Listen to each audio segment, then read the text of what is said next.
dalam materi yang kedua, kita akan melanjutkan pembahasan tentang proses lahirnya Bani Umayyah satu di Damaskus. Di mana tentu dari pemahaman Bani Umayyah yang dibahas, yang telah kita bahas, bagaimana Muawiyah mengambil kekuasaan dari Ali bin Abi Thalib. Nah, anak-anakku sekalian, hari ini kita akan bahas tentang fase-fase pemerintahan Bani Umayyah I di Damaskus. Yang pertama, fase berdiri atau fase pembentukan dan pembinaan. Di mana fase-fase ini dimulai dari berdirinya Bani Umayyah tahun 40 Hijrah atau 662 Masehi sampai masa pemerintahan Walid bin Abdul Malik, khalifah yang ke-6 ketika Islam masuk Eropa atau Andalusia, yang dibawa oleh Tariq bin Ziyad tahun 711 Masehi. Pada masa ini pembinaan peradaban Islam berjalan dengan pendekatan Arabisasi atau Arab Oriented.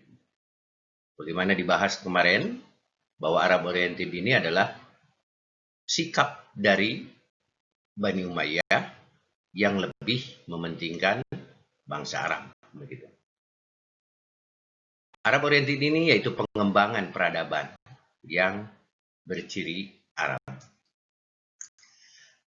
Pengembangan peradaban itu terjadi di fase pembentukan dan pembinaan Umayyah I di Damaskus, di mana didominasi ukiran-ukiran di dinding-dinding masjid dan istana yang dihiasi dengan tulisan-tulisan kaligrafi yang indah. Maka perkembangan peradaban di masa itu baru sampai didominasi oleh ukiran-ukiran dinding masjid dan istana yang dihiasi dengan tulisan-tulisan kaligrafi yang indah. Kemudian anak-anak sekalian, adanya lagu-lagu padang pasir dari warisan Arab pra-Islam dipadukan dengan seni Islam yang menghasilkan lagu-lagu kasidah yang indah. Kemudian anak-anak sekalian, dari pembahasan fase selanjutnya, di mana ada fase berdiri atau pembentukan dan pembinaan, dilanjutkan dalam pemahaman pengembangan yang ada di masa fase pembentukan dan pembinaan itu adalah pengembangan ilmu yang dikembangkan oleh Bani Umayyah I pada saat itu masih berciri Arab asli, yaitu berkembangnya bahasa atau nahwu dan balaghah, qiraat dan hadis, tafsir dan juga tarikh Islam. Nah, pada fase pertama ini perluasan wilayah berjalan sangat pesat karena memang pasukan-pasukan Bani Umayyah di periodisasi pertama ini sangat kuat dan disegani, sekaligus ditakuti oleh bangsa-bangsa lain. Kemudian, di mana Bani Umayyah dari aspek kewilayahannya berkuasa sampai ke wilayah di 4 benua, anak-anakku sekalian. Benua Asia, Afrika, Eropa, dan Amerika. Jadi cukup luas wilayah kekuasaan itu. Jangan menggambarkan Bani Umayyah itu kekuasaannya Mekah. Biasanya orang menginterpretasi kekuasaan Umayyah itu di Mekah dan Madinah. Bukan. Jadi 4 benua. Dakwah umat Islam di masa Bani Umayyah ini sampai ke Asia, Afrika, Eropa, dan Amerika. Nah, dan juga berkuasa di wilayah imperium besar. Yunani dikuasai, Romawi juga dikuasai, Persia dan Gothia juga dikuasai. Jadi sangat hebat di fase berdiri dan fase pembentukan dan pembinaan Bani Umayyah I ini. Kemudian pada periode ini, para khalifah fokus pada pengembangan wilayah kekuasaan atau perluasan wilayah dakwah Islam atau Islamisasi. Nah, kemudian dalam pemahaman tindak lanjut atau lanjutan fase-fase pemerintahan Bani Umayyah di Damaskus ini, masuk dalam fase kemajuan, di mana dimulai dari masa Khalifah ke-7. Masa kemasan di fase kemajuan ini terjadi di Khalifah yang ke-7 di masa Sulaiman bin Abdul Malik sampai pada masa Umar bin Abdul Aziz. Sehingga kesan sejarawan terhadap Umar bin Abdul Aziz itu diklasifikasi bahwa beliau adalah Khalifah yang kelima karena saking hebatnya hampir menandingi Khulafaur Rasyidin. Khalifah yang ke-7, Sulaiman bin Abdul Malik, membawa Bani Umayyah ke fase kemajuan. Juga Umar bin Abdul Aziz, Khalifah yang ke-8 juga membawa Bani Umayyah ke puncak masa keemasan. Dan Islam telah berkembang hampir di seluruh dunia. Jadi catatan penting bagi kalian bahwa Islam telah berkembang hampir di seluruh dunia.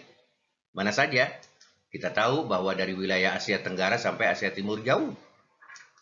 Kemudian dari Afrika sampai Andalusia. Andalusia itu Eropa, pintu pertama Eropa. Islam masuk ke wilayah Eropa. Selanjutnya dari India sampai Persia.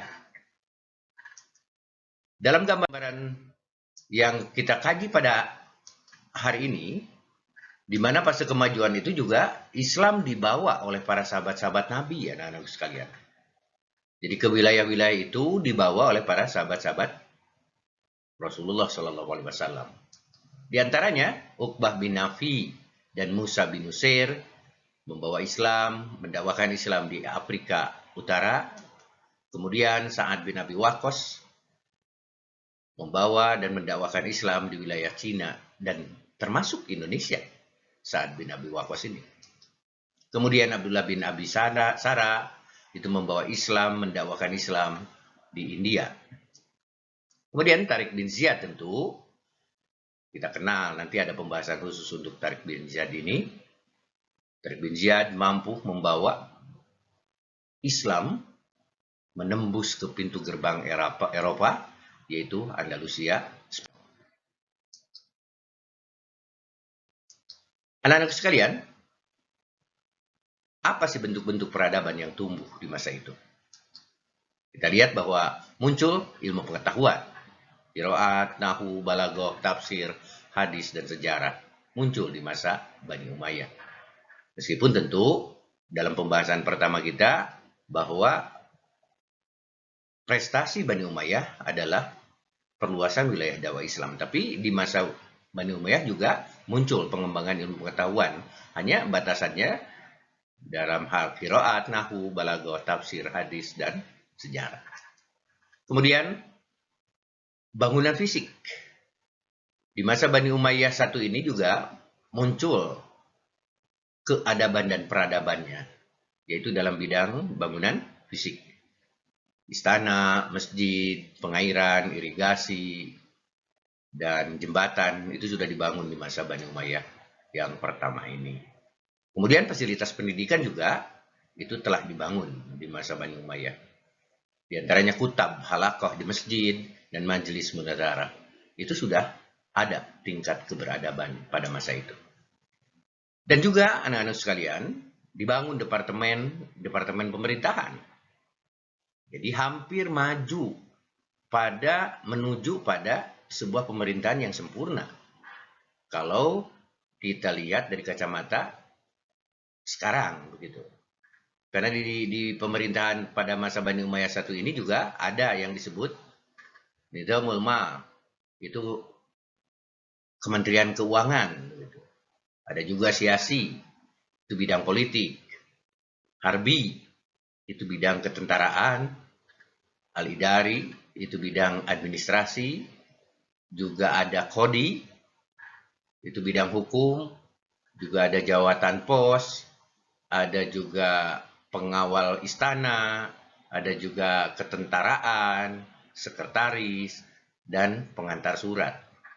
Jadi bentuk pemerintahan yang ada pada saat itu sudah mulai dilengkapi oleh pembantu-pembantu khalifah. Selanjutnya anak-anakku sekalian, fase lemah dan sampai runtuhnya. Kita harus mengetahui yang pertama dimulai dari masa Khalifah ke-9. Jadi awal kelemahan, awal kemunduran itu terjadi di masa Khalifah ke-9 yaitu Yazid bin Abdul Malik yang tidak bisa mengendalikan pemerintahan. Seperti kedua kakaknya Walid dan Sulaiman itu tidak dapat mengendalikan pemberontakan-pemberontakan yang ada karena lemahnya sang khalifah pada saat itu. Puncaknya itu pada saat pengangkatan dua khalifah.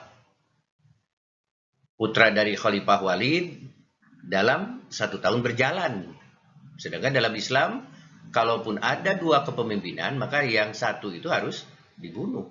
Dalam pemahaman syariahnya begitu. Tidak ada dan tidak boleh ada dua kepemimpinan. Ini diangkat dua khalifah dalam 1 tahun berjalan. Dapat dibayangkan siapa yang diangkatnya? Yaitu yang pertama Khalifah Yazid bin Walid, khalifah yang ke-12, dan Khalifah Ibrahim bin Walid, khalifah yang ke-13. Nah, kemudian sistem monarki juga menjadi salah satu faktor yang paling dominan atau penyebab utama runtuhnya Bani Umayyah di tahun 132 Hijrah bertepatan dengan 670 Masehi, berakibat pada penyelewengan kekuasaan oleh khalifah, lalu para khalifah juga kolusi, para khalifah juga korupsi, tidak disiplin, dan tidak bertanggung jawab yang dilakukan oleh putra-putra mahkota mereka. Jadi tentu kekuasaan di penghujung lemahnya Bani Umayyah I di Damaskus ini, itu ternyata di antaranya yang menjadi faktor yang dominan adalah sistem monarki itu. Karena kelemahan sistem monarki itu turun-temurun. Jadi anaknya meskipun tidak berkemampuan, maka dia tetap didaulat menjadi putra mahkota dan kemudian jadi khalifah nanti. Nah, yang selanjutnya adalah lemahnya Bani Umayyah. Itu terjadi di hampir semua wilayah kekuasaan Bani Umayyah I. Dapat dibayangkan, wilayah-wilayah yang tersebar luas itu di beberapa benua itu lemah. Jadi pada kemampuan kekhalifahannya itu lemah. Pemimpin-pemimpin para gubernurnya juga lemah. Dan di situ ada korupsi, di situ ada kolusi, tidak disiplin, dan segala macam. Sehingga kelemahan ini menjadi awal Umayyah I di Damaskus. Kemudian anak-anak sekalian, bersamaan dengan situasi tersebut, berkembang pesat beberapa kekuatan. Ada kekuatan baru seperti Abbasiyah dan Syiah di wilayah Hejaz dan Persia, Bani Fatimiyah di Mesir, dan Tohiriyah di Maroko. Ketika Umayyah I lemah, muncul kekuatan-kekuatan baru. Abbasiyah di Hejaz, Syiah di Persia, Bani Fatimiyah di Mesir, dan Tohiriyah di Maroko. Jadi titik lemah itu kemudian akan menjadi sebab keruntuhan Abbasiyah itu, Bani Umayyah itu, maksud saya. Nah, juga ada peperangan secara terbuka, terutama dengan kekuatan Abbasiyah yang akhirnya mampu menggeser kekuasaan bahkan sampai mengakhiri kekuasaan Bani Umayyah I, tepatnya tahun 13 Hijriah. Anak-anak sekalian, kita lihat khalifah-khalifah Bani Umayyah yang terkenal dari perjalanan kekhalifahan di Bani Umayyah I ini. Ada juga khalifah-khalifah yang membawa membawa Umayyah ke masa keemasan. Artinya ada khalifah-khalifah yang disegani dan terkenal di seluruh dunia, di santoro negeri begitu. Yang pertama adalah Muawiyah bin Abu Sufyan tentu sebagai pendiri. Yang kedua Marwan bin Hakam. Yang ketiga Walid bin Abdul Malik. Dan yang keempat Umar bin Abdul Aziz. Nah, minggu depan kita bahas dari khalifah-khalifah Bani Umayyah yang terkenal ini. Kita bahas Muawiyah bin Abi Sufyan, bagaimana kepemimpinannya, bagaimana progres pemerintahannya, lalu Marwan bin Hakam, Walid bin Abdul Malik, Umar bin Abdul Aziz. Nah, anak-anak itu sekalian, kajian pada hari ini Ustaz memandang cukup dan kalian harus mengimbangi untuk membaca bahan-bahan yang nanti Ustaz akan kirim dalam bentuk PDF